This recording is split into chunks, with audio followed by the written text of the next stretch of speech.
పంటల్లో చీడపీడల బెడద వల్ల దాదాపు 30-35% దిగుబడిని రైతులు నష్టపోతున్నారు. ముఖ్యంగా భూమి ద్వారా ఆశించే శిలీంధ్రపు తెగుళ్ల వల్ల నష్టం అపారంగా ఉంది. ముఖ్యంగా ఎండు తెగులు, వేరుకులు తెగుళ్ల వల్ల రైతుకు పెట్టుబడి కూడా చేతికి రాని సందర్భాలు అనేకం. వీటి నివారణకు రసాయన మందులపై ఆధారపడటం వల్ల పర్యావరణం కలుషితమవటంతో పాటు పూర్తి స్థాయిలో నష్ట నివారణ సాధ్యపడటం లేదు. అయితే ఈ శిలీంధ్రపు తెగుళ్లను అతి తక్కువ ఖర్చుతో అరికట్టే పరిష్కారం ఇప్పుడు రైతుల ముందే ఉంది. ట్రైకోడెర్మా విరిడే పేరుతో జీవ శిలీంధ్రాన్ని శాస్త్రవేత్తలు అందుబాటులోకి తెచ్చారు. అంటే ఇక్కడ శిలీంధ్రానికి శిలీంధ్రమే విరుగుడన్నమాట. ట్రైకోడెర్మా విరిడేను అభివృద్ధి చేసి పంటల్లో వాడే విధానం గురించి ఇప్పుడు తెలుసుకుందాం.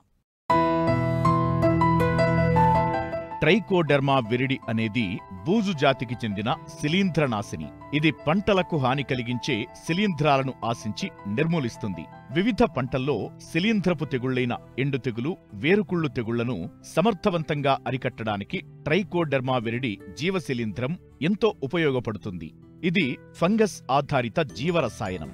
తెల్లటి పొడి రూపంలో మార్కెట్లో వివిధ పేర్లతో రైతులకు అందుబాటులో ఉంది. దీన్ని పశువుల ఎరువులలో కలిపి భూమిలో తేమ ఉన్నప్పుడు దుక్కిలో వెదజల్లితే భూమి ద్వారా వ్యాప్తి చెందే శిలీంధ్రపు తెగుళ్లను నాశనం చేస్తుంది.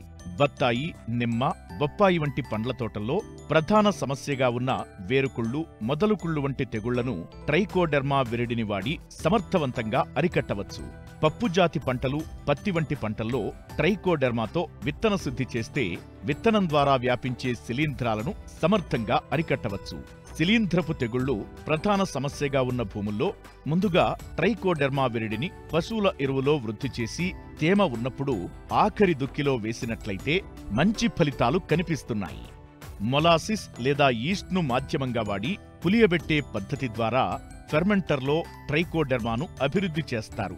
రైతు స్థాయిలో ట్రైకోడెర్మా విరిడిని పశువుల ఎరువుల్లో ఎలా వృద్ధి చేయాలో తెలుసుకుందాం. 90 కిలోల బాగా చివికిన పశువుల ఎరువును తీసుకుని దీనికి 10 కిలోల వేపపిండిని కలపాలి. దీన్ని నీడ ఉన్న ఎత్తైన ప్రదేశంలో చదరంగా గుట్టగా పొయ్యాలి. దీనిపై 1 నుండి 2 కిలోల ట్రైకోడెర్మా విరిడిని పొరలు పొరలుగా చల్లాలి. దీనిపై 1 కిలో బెల్లాన్ని కలిపిన నీటిని పశువుల ఎరువుపై చల్లాలి. బెడ్ తేమగా ఉండే విధంగా నీరు చిలకరించాలి. తేమ ఆవిరి కాకుండా దీనిపై గోనె పట్టాలు కప్పి ఉంచాలి. రోజూ నీరు చిలకరిస్తుంటే 7 నుంచి 10 రోజుల్లో ట్రైకోడెర్మా శిలీంధ్రం ఎరువు మొత్తం వ్యాపిస్తుంది. గోనె పట్టాను పైకి తీసినప్పుడు పశువుల ఎరువుపైన తెల్లటి బూజు ఆక్రమించి ఉండటం గమనించవచ్చు. ఈ సమయంలో దీన్ని పొలంలో తేమ ఉన్నప్పుడు సమానంగా వెదజల్లాలి. పండ్ల తోటల్లో నీరు పెట్టిన తరువాత ఈ ట్రైకోడెర్మా విరిడి మిశ్రమాన్ని పాదు చుట్టూ సమానంగా వెదజల్లితే వేరుకుళ్ళు, మొదలుకుళ్ళును సమర్థవంతంగా అరికట్టవచ్చు. పంటలు విత్తేటప్పుడు విత్తన శుద్ధిగా కిలో విత్తనాలకు 8 గ్రాముల ట్రైకోడెర్మాను పట్టించాలి. దీనివల్ల మొక్కల వేర్ల చుట్టూ ట్రైకోడెర్మా శిలీంధ్రం అభివృద్ధి చెంది వేరుకుళ్ళు తెగులు నుంచి పంటను రక్షిస్తుంది. దీన్ని రసాయన ఎరువులు, పురుగు మందులతో కలిపి వాడకూడదు. ఒకవేళ వాడాల్సి వస్తే కనీసం 15 రోజుల వ్యవధి ఇవ్వాలి.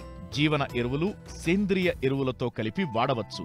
ట్రైకోడెర్మాను చల్లని పొడి ప్రదేశంలో నిల్వ చేయాలి. తయారు చేసిన 6 నెలల్లోగా వాడుకోవాలి. ప్రస్తుతం కిలో ప్యాకెట్ ధర 100 నుంచి 120 రూపాయలకు మార్కెట్లో లభ్యమవుతుంది. తక్కువ ఖర్చుతో శిలీంధ్రపు తెగుళ్లను నివారించగల ట్రైకోడెర్మా విరిడి శిలీంధ్రాన్ని పర్యావరణహితంగా రైతు మిత్రునిగా చెప్పుకోవచ్చు.